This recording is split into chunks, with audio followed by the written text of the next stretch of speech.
Well, nothing suspicious here at all. Disney and Sony have struck a new deal that will bring Tom Holland's Spider-Man back into the MCU. I'm just gonna come out and say it. This was your plan all along, wasn't it, Disney? Since your Phase 4 offerings are complete you had to stir up some controversy around the only bankable character you had left. Disney and Sony announced that Marvel Studios boss Kevin Feige would produce a third Spider-Man film starring Tom Holland. This deal will also see Spider-Man in other Marvel Studio films. Well, I guess that means that the woke bumpkins at Disney and Marvel can finally turn Spider-Man gay, against the express wishes of the late Stan Lee. Feige will produce alongside Amy Pascal through her Pascal Pictures. This is gonna end well. Pascal made the original deal to bring Spider-Man into the MCU and was a producer on both Homecoming and Far From Home. I doubt she had much creative input into those films. Feige expressed his excitement about making a deal to keep Spider-Man in the MCU. Yes, you made a deal.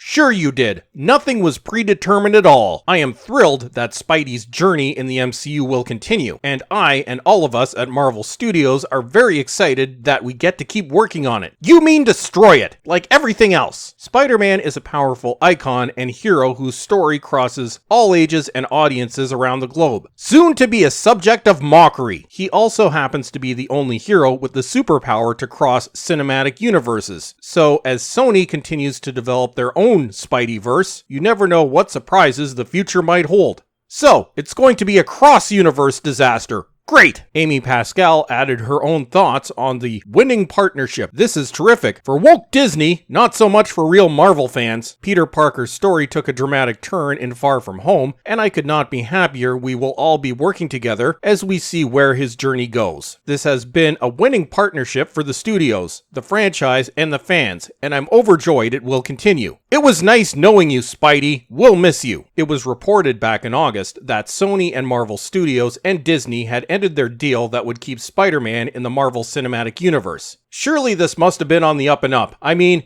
it's not like Disney to use shady tactics. Rumors back then pointed to a financial dispute where Disney wanted to take a larger cut of the box office grosses from Spider-Man films. Well, you had to come up with some kind of fake story to get all that publicity. It seemed the deal had come to an end when Tom Holland addressed the situation. A well-crafted story, Disney, he stated. Basically, we've made 5 great movies. It's been 5 amazing years. I've had the time of my life. Who knows what the future holds? But all I know is that I'm going to continue playing Spider-Man and having the time of my life. Best of luck with Phase 4 then. It's going to be so fun however we choose to do it. The future of Spider-Man will be different. Oh, it will be that! But it will be equally as awesome and amazing, and we'll find new ways to make it even cooler. Is Spider-Man going to have a gender change? However, we consistently covered rumors that Marvel and Disney were still negotiating a deal to bring Spider-Man back in the Marvel Cinematic Universe. All the while, there was probably never a deal to be negotiated in the first place. At the end of August, we reported a rumor that Sony and Disney were still in negotiations, and that they could come to an agreement soon.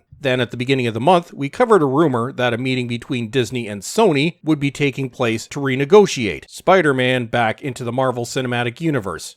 Sure they were!